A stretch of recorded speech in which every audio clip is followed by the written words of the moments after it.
Hey guys, what's up? Josh here from Matte Charcoal. I have a piece of Willow charcoal here. This is the reference I have pulled up, but I'm going to only follow it very loosely. I'm going to get really crazy with it. I'm going to try to be a bit experimental with it. So let's get a gesture of the face here. I'm going to find some of these angles. Maybe some of these areas of value. Being really expressive with it. I'm not too worried about all these little details, but I want it to read nicely, but I'm not trying to be very expressive, so I don't want it to be recognizable. You get the motion of the angles.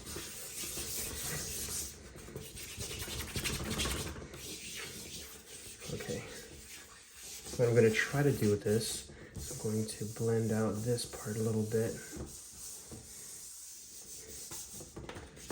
Make this part darker.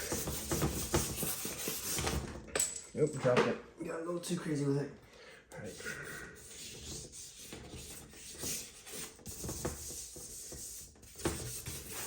A little bit confusing, but what I'm planning to do is I'm going to bring in one realistic element in the entire drawing, and that's going to be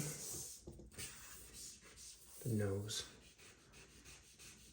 I always make, with my crazy drawings, let's close this in a bit so you guys can get a better angle, a better close look at what I'm gonna do with this nose. On my other drawings, I usually get really realistic with the eyes, the nose, and the mouth, or a combination of those things, but I never just make the nose. And I think that, for obvious reasons, I think the eyes are the more exciting thing that I find people like when I draw, but I don't want to always be predictable, and I want to change it up, get it exciting. So I'm gonna work on this nose and kind of render it out, and leave the rest of it unrendered, or very gestural, the rest of the face, so that you can't really tell it's a face until you, well, maybe you can a little bit, but it's hard to see what it is until you come up and see that realistic nose. That will be really cool, I think. I don't know if people will like it that much, but I think it'll be interesting, and I want to make something fun. Something exciting for myself. This is a Pacific Arc hard charcoal, so that I don't want it smudging all that much and going away easily like that Willow charcoal that I was just using. That stuff comes off the page really quickly. By the way, I'm working on a 18 by 24 size Strathmore drawing paper, which is a common type of paper that I use because I like the quality, I like the color, I like the feel, and it's not too expensive. It isn't the cheapest, but it's not expensive. I also work on Arch's cover if you want something that's a little bit more heavyweight, a little bit more textured, a little more expensive. It's getting pretty dark, but it's starting to take shape. I think this should be the darkest shadow in the whole thing, besides the nostril here, which I think I made a little too small just earlier, so I'm gonna make sure I block that in. I'm drawing with shadows and values of light and dark rather than line, because line makes it difficult to render something out nicely and make it realistic, because real life doesn't really have lines. It just has changes in values and changes in color.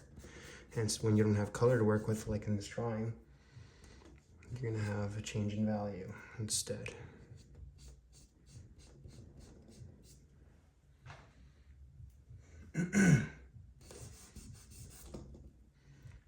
See if we can use this kneaded eraser, pull out some of those highlights. You gotta be really gentle with the highlights because it's easy to get lost in them and start to erase, and then your drawing's gonna start to look flat. So really look for those in-between tones, those very nice, subtle, soft tones. That's where realism lies. And the tiny changes in value. And I'm going to blend it all a little bit nicer together. So that's even more subtle. Pop out the highlight again. Needs to be lighter on this end too. So I work on a easel, a normal wooden easel.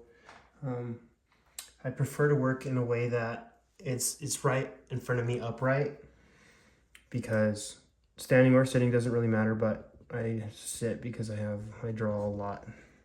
But makes it easier to work on the piece for me personally, and you don't get as much warped on your scale and proportions because you're not looking at a page where the page is lower. The closer part of the page is the lower part of the page when it's flat on the ground or on a desk, right? And then when it's upright, you're looking at the whole thing from an even distance so that you're not having to guess with any of your proportions. Also, when you display work and it's straight up and down, why would you work on it and it's not straight up and down, you know? It just makes a little more sense to me. See if we can get a little more detailed in this. It's looking a little odd in some areas, and I'm not super satisfied with this nose yet. But I like the effect that the entire drawing is getting with this idea. So I'm just going to keep rendering it out a little bit, adding and removing some of these values. I'd like to back up a little bit, squint a little bit, see how it's just to see how it's kind of reading as a whole drawing, not just caught up in this nose, not getting too close to it and forgetting the rest of it. So I know this needs to be a little bit lighter here. There we go, we got that reflected light under the nostril a little bit, and then we're gonna have that highlight right here on top of the nostril. And then another bright light right there. Oh, I like that. Let's blend it out just a little bit, soften it up. There we go. Let's curve this out just a little bit more. I want that to be softer. You can't really see this right nostril, but you can see the darkness of the shadow of it. And looks like it meets a hard edge here with that light on the other part of the face. This is a little weird because I was leaning with my pinky here, so I'm gonna kind of get a little busy with the kneaded eraser there. See if that makes it a little more interesting there. Might be a little dark, a little light, so I'm gonna darken it up there.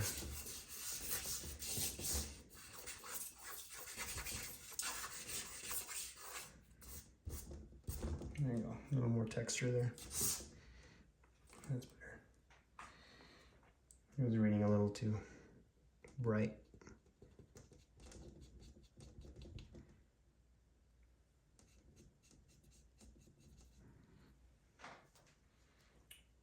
Sweet, I'm liking how that's looking. Let's blend this shadow out a little bit more, and then we're getting a little deeper here. You can accomplish this with any charcoal, especially if it's just compressed charcoal. This pencil did the whole job, as long as you're able to control how dark it's getting. If I was going to go really dark in a large area, I would not have used hard charcoal. I would have used more of a soft material, but this worked fine. So here's the entire drawing from the back here. Pretty quick sketch, but I like the effect. I like how it looks. It showcases your ability as an artist if you approach this style with the rendering and with the realism, but it also showcases your vision and your expressive nature, if that's what it is you're going for. Your looseness when your tightness kind of harmonize. At least that's the goal for this piece for me personally. I would like to see if this is kind of complete here, so I'm going to break it up a little bit, kind of by doing that, and then this part here is a little bit too readable, you know, not chaotic enough for me. So I think that'll break that piece up a bit. I like that. Really interesting. I haven't seen a piece like that for myself. and makes me excited to show this to the world. Thanks for watching, guys. This is just an idea that popped into my head. I wanted to show you guys and see what you think and give you guys some more ideas as well if you're looking along to draw.